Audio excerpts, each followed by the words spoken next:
திருமகள் TV பல்சுவைகள் படைக்கும் பாசறை. Kuwait நாட்டில் உள்ள அடுக்குமாடி குடியிருப்பில் ஏற்பட்ட தீ விபத்தில் 40 பேர் உயிரிழந்த சம்பவம் அதிர்ச்சியை ஏற்படுத்தியுள்ளது. இது தொடர்பாக தமிழக வாழ்வுரிமை கட்சி தலைவர் வேல்முருகன் வெளியிட்டுள்ள அறிக்கையில், குவைத் நாட்டில் அடுக்குமாடி கட்டிடத்தில் ஏற்பட்ட தீ விபத்தில் 2 தமிழர்கள் கேரளாவை சேர்ந்தவர்கள் என 50க்கும் மேற்பட்டோர் உயிரிழந்த சம்பவம் பேரதிர்ச்சியையும் பெரும் துயரத்தையும் ஏற்படுத்துகிறது. குடும்ப வறுமையை போக்க பொருளாதாரம் தேடி தமிழ்நாடு, கேரளா என இந்தியாவை சேர்ந்த பலர் குவைத்தில் உள்ள தனியார் நிறுவனத்தில் பணியாற்றி வருகின்றனர்.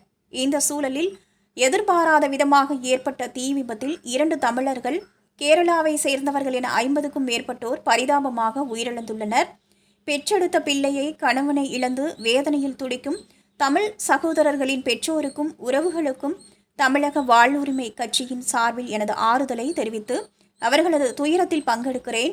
குடும்ப வறுமையை போக்கவும் வாழ்வாதாரத்திற்கு பெரும் நம்பிக்கையாக இருந்த தமிழர் கேரள சகோதரர்களை இழந்துவிட்டு பெரும் துயரில் சிக்கியிருக்கும் அவரது பெற்றோர், உறவினர்கள் உயிரிழந்த சகோதரர்களின் உடலை இறுதியாக பார்ப்பதற்கு ஏங்கி தவிப்பதும் வெளிநாட்டிலிருந்து உடலை கொண்டுவர போராடியும் வருகின்றனர்.